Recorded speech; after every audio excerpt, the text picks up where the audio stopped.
Hello and thank you for joining us on this gloomy Wednesday afternoon. I'm Jurnee Taylor and here's a look at some of the top stories we're following today. First, Little Rock Southwest High School is one of the Little Rock school districts failing schools with a high staff turnover rate. Now students are taking a stance for change.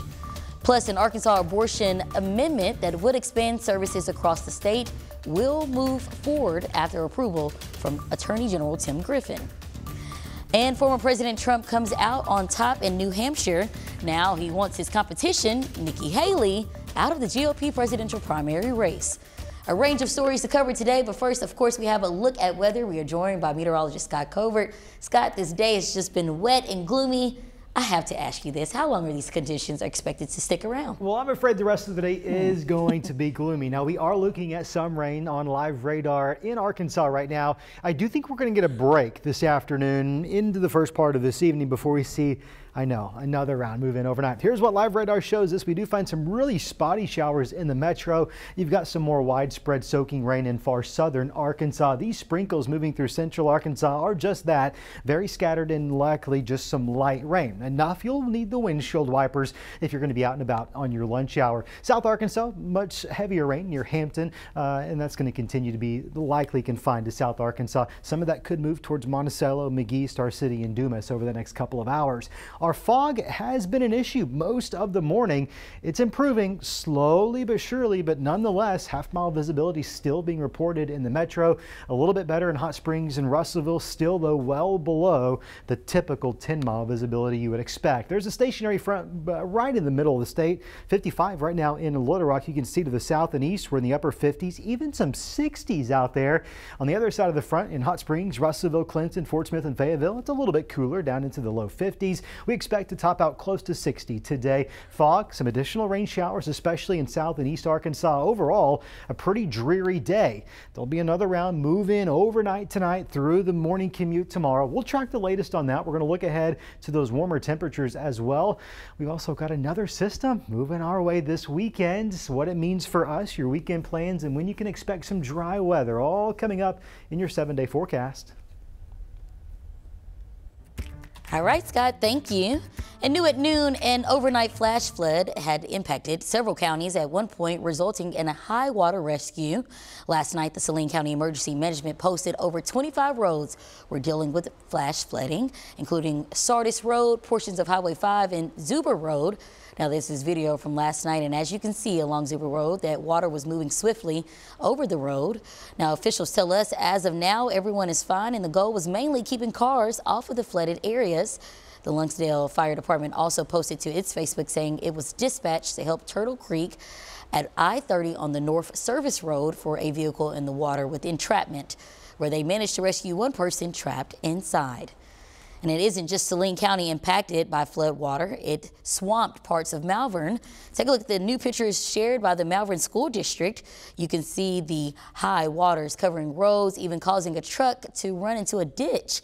Several roads are still impacted, and the district canceled school due to flooded roads and bus routes. And a THV 11 update, we are getting a better idea of when and, more importantly, how two murder suspects escaped the Jefferson County Jail. These two men, Noah Roosh and Jurnee Bryant, are still on the loose today. Both men suspected of murder. Now, after an investigation, the sheriff's office has given us a better idea of how they got out. Surveillance video apparently shows the two escaped around 10 p.m. on Saturday. It's believed they gained access to an attic in the shower area and managed to make a hole in the roof and escape. Now they're working around the clock to get them back into custody. We are going to every known residence they may have had, family members, places that they're known to frequent. Jurnee Bryant is charged with murdering Christopher Harris in Pine Bluff last summer. Noah Roosh is under arrest for burglary, but the sheriff calls him a suspect in a homicide case. Police believe the two are still in the Pine Bluff area. If you see them or have any info, you're asked to call police. And another update, the driver accused of hitting and killing a security guard directing traffic on the first day of school at Robertson Elementary has now been arrested. Desmond Nakila is being held without bond in the Pulaski County Jail. State police just announced his arrest on a manslaughter warrant issued back in November. Nkala allegedly hit 62-year-old Victor Montgomery as he directed traffic on a busy Cantrell Road on August 14th. More developments from Little Rock School District as Little Rock Southwest High School students sound the alarm on their school's leadership. Is one of the LRSD's priority schools, and it has a failing grade and high staff turnover. Now students are taking a stance and calling for change. Some of their concerns are the school's failing academic status and the staff's high turnover rate. Tamia Watson is a part of a group called the Renaissance Team, which works with the district administration to help better the school. When they felt their concerns were going unanswered, Tamia sent an email to the board asking for their help by attending this meeting. We're a good group of kids, you know. It's just the inconsistency of the environment. Now, board members plan to introduce a subcommittee that focuses on the priority schools in the district with hopes to bring accountability for LRSD administration and the academic status of its schools. Meanwhile, Attorney General Tim Griffin now signing off on the ballot language submitted by a committee pushing to place a right to an abortion in the state constitution. The proposal would allow pregnancy terminations through 20 weeks and allow abortions beyond that if there's a danger to the mother's health.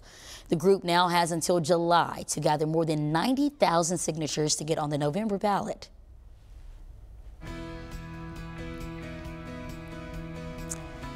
Following a defeat in Tuesday's New Hampshire primary, former UN Ambassador Nikki Haley insists she is not dropping out of the race. Natalie Brand reports from Washington. With New Hampshire, former President Trump has sewn up back-to-back victories in the first two contests for the Republican presidential nomination.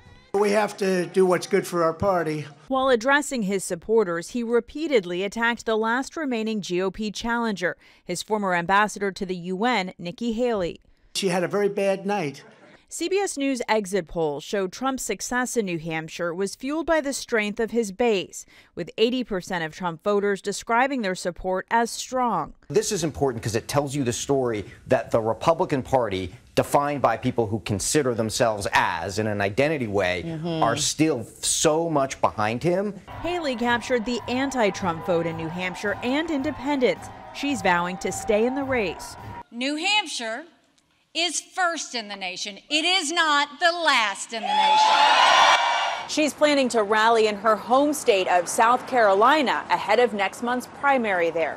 But even her home state isn't a lock. Republican Senator Tim Scott, whom she appointed, explained on CBS Mornings why he's backing Trump. I'm not campaigning against Nikki. I'm campaigning for the future of America. I'm campaigning for kids today stuck in poverty like I was when I was a kid. President Biden, who held a campaign rally in Virginia Tuesday, won the Democratic primary in New Hampshire even though he wasn't on the ballot. His supporters mounted a successful write-in campaign. Natalie Brand, CBS News, Washington. And President Biden and the Democratic National Committee didn't sanction New Hampshire's primary because they're calling for the first primary in the nation to be held in South Carolina. A new scam alert reports 2 people have been arrested in a scheme to steal life savings from seniors in Benton. Police tell us one victim lost nearly $450,000. Here's what we know. Detectives reached out to someone after hearing about large amounts of money being sent. The victim told police they were sending the money to the U.S. Treasury after they were told their personal information was, quote, compromised from a computer virus. Well, Benton Police is now offering tips to prevent anyone else from becoming a victim to elder fraud. Now, beware of fake sites pretending to be government or police websites. Also, officials are urging to beware of any unexpected phone calls telling you to send money, especially if they want the money via gift card, Bitcoin, or Visa cards. And for anyone with elder family members, make sure they are aware of the signs to look out for. Research shows children buckled in a booster seat are 45% less likely to be injured in a crash. Coming up, a look at the top models recommended for your child's safety. Scott? A live look outside here on I-630 at the Woodrow exit. We are still blanketed under a little bit of fog out there. Conditions are going to stay dreary, but if you're looking for a little sunshine, we've got just that coming up in that 7-day forecast. It's on tap when THB 11 News at noon returns.